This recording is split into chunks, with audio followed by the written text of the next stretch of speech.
உலகத் தமிழர்கள் அனைவருக்கும் என்னுடைய பணிவான வணக்கம்.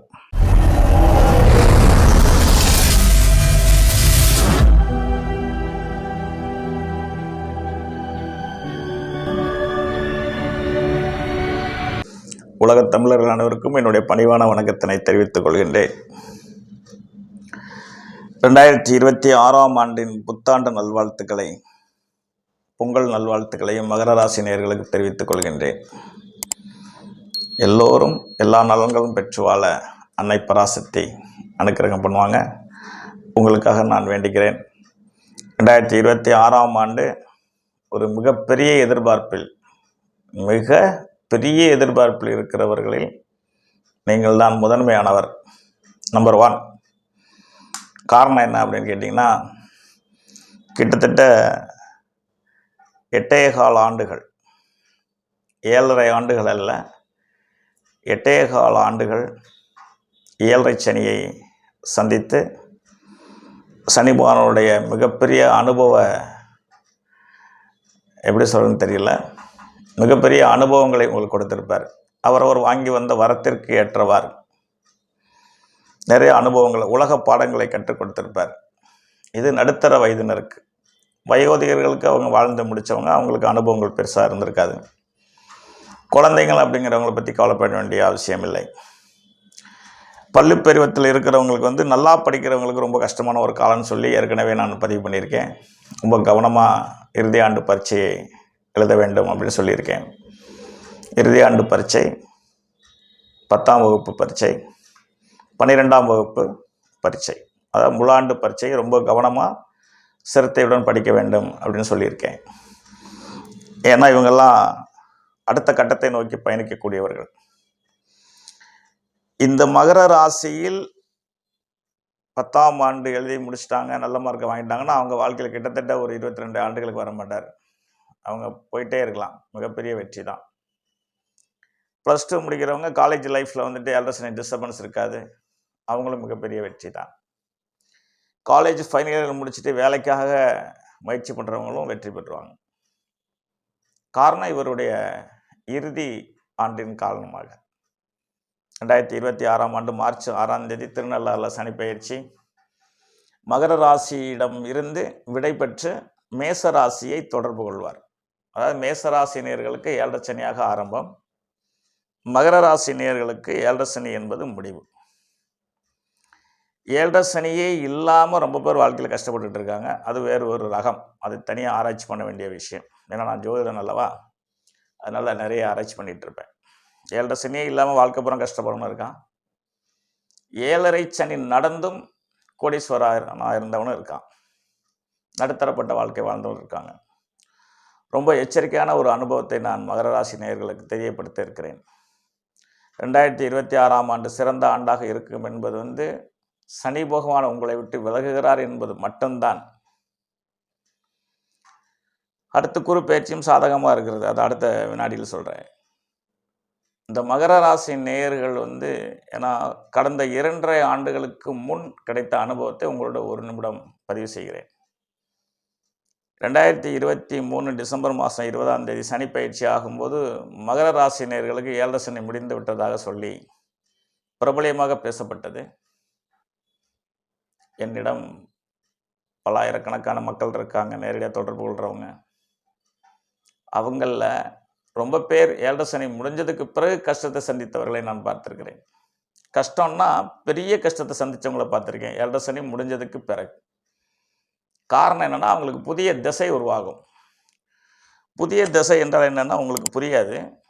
இருப்பினும் இப்போ ராகு தசை ஆரம்பம், குரு தசை ஆரம்பம், சனி தசை ஆரம்பம் அப்படின்னா இவங்களாம் பெரிய திசைகள். கரெக்டாக 7.5 சனி முடியும் போது சனி தசை அல்லது ராகு கேது தசை, இந்த மாதிரி பெரிய கிரக தசை ஆரம்பிக்கும். சுயபுத்தி காலம் நடக்கும். அந்த சுயபுத்தி காலம் என்பது ரொம்ப கொடூரமானதாக இருக்கும். இதைத்தான் தனுசு ராசி நேயர்கள் என்கிட்ட ஷேர் பண்ணிக்கிட்டாங்க. சார், 7.5 சனி முடிஞ்சோடனே எங்களுக்கு ரொம்ப சூப்பராக இருக்கும், ஜோசியர்கள் எல்லாம் பேசினாங்க சார், ஆனால் அது மாதிரி இல்லையே அப்படிம்பாங்க.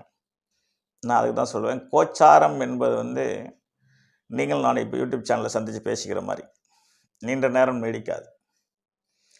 ஜனன காலத்தில் தசாபுத்தி என்பது என்னவோ அதுதான் ஒரு மனிதனை வந்து வாழ்க்கையில் நிரந்தரமாக வாழ வைக்கும். திசைகள் மாறி மாறி வரும், புத்திகள் மாறி மாறி வரும். ஸோ அந்த தசாபுத்தி சாதகமான சூழ்நிலை இருந்து 7 சனி முடிந்தால் வெற்றி தான். அது வந்து எனக்கு தெரிஞ்சு 100 பேர் இருக்காங்கன்னா 10 பேருக்கு நடக்கும். 90 பேருக்கு அந்த மாதிரி நடக்காது. ஏன்னா தசாபுத்தியே சாதகம், அதுதான் சாதகமாகவே இருக்க வேண்டும். அதுக்கு பிறகு சாதகம்னு ஒரு பேர், ஜோதிடம்னு ஒரு பேர் உண்டு. அப்போ சனி பகவான் பயிற்சி ஆகிறார், சரியான திசைகள் சரியான புத்திகள் ஸ்டார்ட் ஆகுது அப்படின்னா நிச்சயமாக அவங்க வாழ்க்கையில் ஒரு மாற்றம் நிச்சயமாக நிகழும். அதில் வந்து சந்தேகத்துக்கு இடமே இல்லை. நான் சுமார் 30 ஆண்டுகளுக்கு முன்னாடி ஏழரை சனியால் பீடிக்கப்பட்டு அவர் என்னை விட்டு வெளியேறும்போது தசாபுத்தி சாதகமாக இருந்தாலும் நான் ஜோதிடன் ஆனேன். அவர் கற்றுக் கொடுத்தது தான் இன்றைக்கி நான் உங்கள் முன்னாடி பேசிகிட்டு இருக்கிறதுக்கு காரணம். 30 ஆண்டுகளுக்கு முன்னாடி சனி பகவான் என்னை ஆட்கொள்ளும் போது நான் பட்ட கஷ்டம், துன்பம், துயரங்கள் வந்து பெரியது.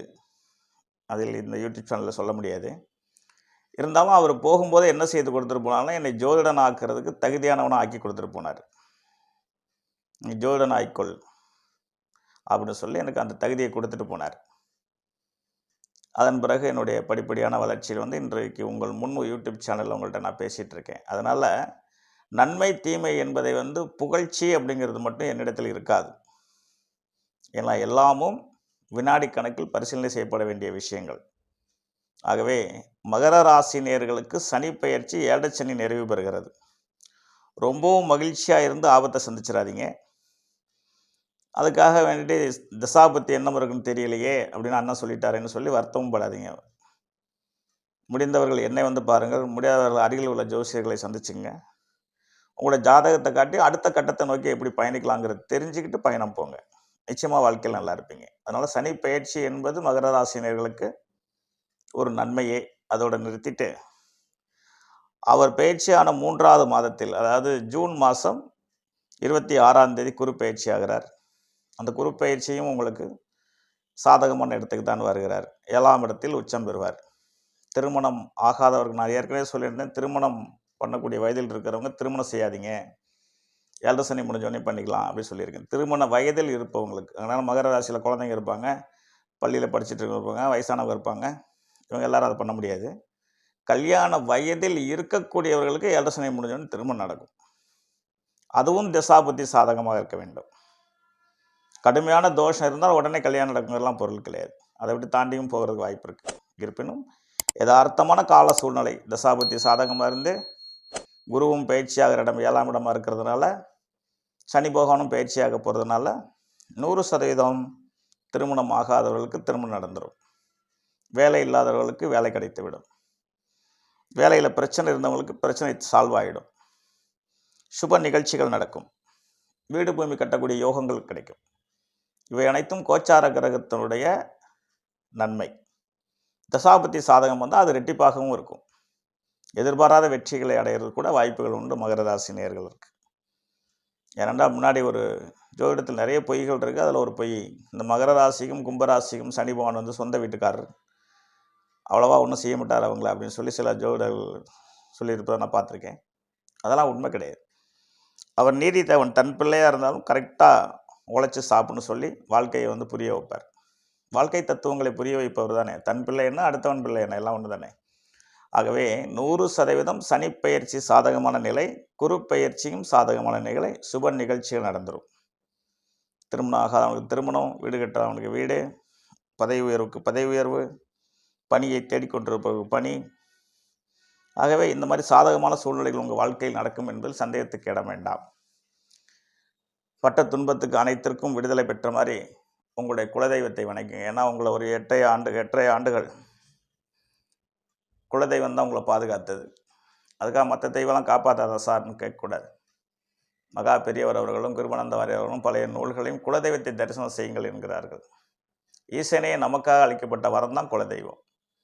குலதெய்வத்தை வணங்கி கொண்டு ஈசனை போய் வணங்கினால் ரெட்டிப்பு மகிழ்ச்சி, ரெட்டிப்பு வெற்றி நமக்கு. ஆகவே சனி பகவான் வந்து பயிற்சி ஆவதற்கு இன்னும் 3 மாதங்கள் இருக்கிறது என்பதை மறந்துவிட வேண்டாம். லாஸ்ட் கட்டம்.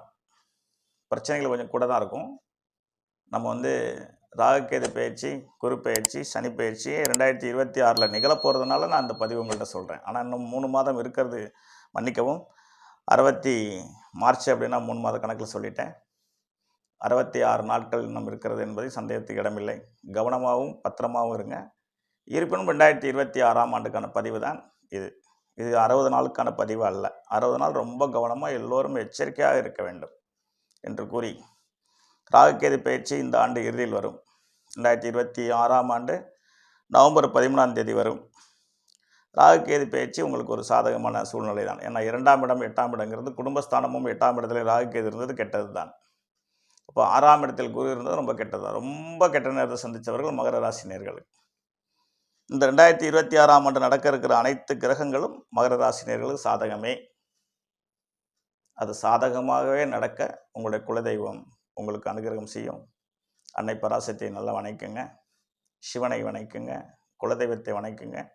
2026ஆம் ஆண்டு மிகப்பெரிய வெற்றியடைய என்னுடைய வாழ்த்துக்களும் ஆசீர்வாதமும். வாழ்க வளமுடன். நன்றி, வணக்கம்.